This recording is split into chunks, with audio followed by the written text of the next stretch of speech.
नमस्कार साथियों, स्वागत है आपके अपने चैनल एसएससी लुक इट पर।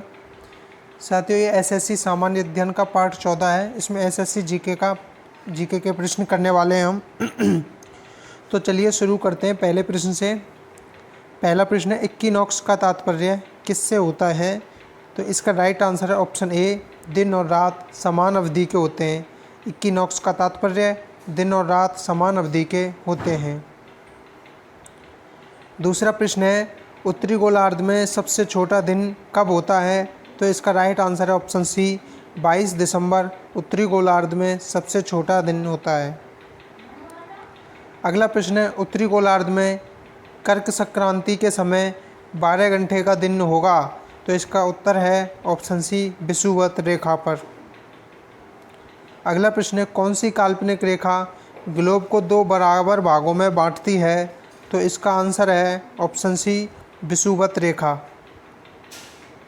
अगला प्रश्न है, डोलड्रम दबाव क्षेत्र निम्न में से किन 2 अक्षांशों के मध्य स्थित है?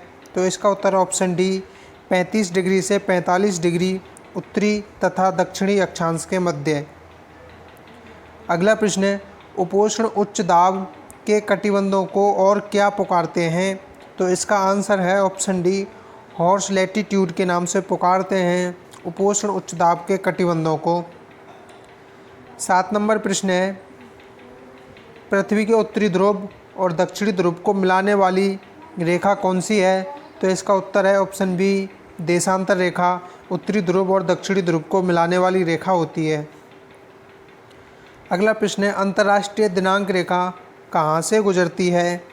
तो इसका सही उत्तर है ऑप्शन बी, 180 डिग्री ग्रीनविच से। अंतर्राष्ट्रीय दिनांक रेखा 180 डिग्री ग्रीनविच से गुजरती है।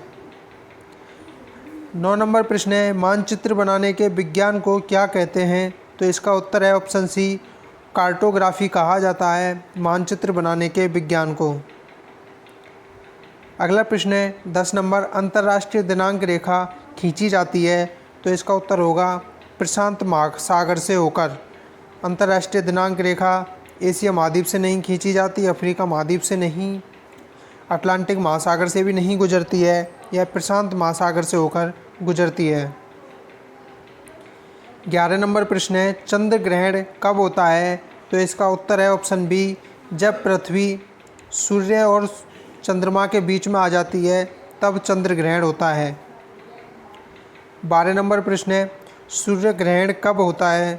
तो इसका उत्तर है जब चंद्रमा सूर्य एवं पृथ्वी के बीच में आ जाता है तब सूर्य ग्रहण होता है। अगला प्रश्न है, सूर्य व पृथ्वी के बीच अधिकतम दूरी कब होती है? तो इसका उत्तर है 4 जुलाई को सूर्य एवं पृथ्वी के बीच अधिकतम दूरी होती है। अगला प्रश्न है, स्थलमंडल किससे बना होता है?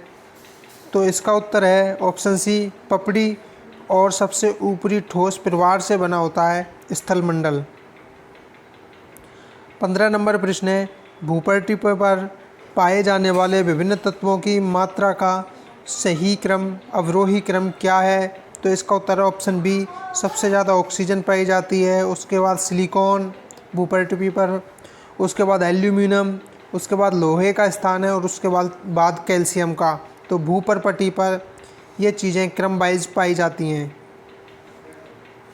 अगला प्रश्न है, भूकंप की तीव्रता का मापन किस में किया जाता है? तो इसका सही उत्तर है ऑप्शन ए, रिक्टर स्केल पर भूकंप की तीव्रता का मापन किया जाता है। अगला प्रश्न है 17 नंबर, संसार की सबसे सक्रिय ज्वालामुखी कौन सी है? तो इसका उत्तर है ऑप्शन सी, केलायू ज्वालामुखी संसार की सबसे सक्रिय ज्वालामुखी है। अगला प्रश्न है, जीवाश्म का सबसे अच्छा स्रोत कौन सी चट्टान होती हैं? तो इसका उत्तर होगा तलछटी चट्टानें। ऑप्शन डी सही उत्तर है, तलछटी चट्टानें जीवाश्म का सबसे अच्छा स्रोत होती हैं। अगला प्रश्न है, निम्न में से कौन सी रूपांतरित चट्टान है? तो इसका उत्तर है ऑप्शन बी, ग्रेफाइट चट्टान रूपांतरित चट्टान है।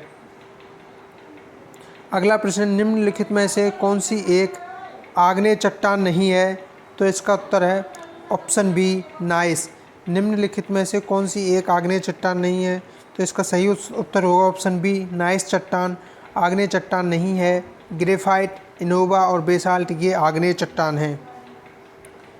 अगला प्रश्न है, निम्न में से कौन सी एक मूल सेल है? तो इसका उत्तर होगा ऑप्शन बी, आग्नेय सेल एक मूल सेल है। आग्नेय सेल एक मूल सेल है। निम्न में से कौन सी एक मूल सेल नहीं है? आग्नेय सेल।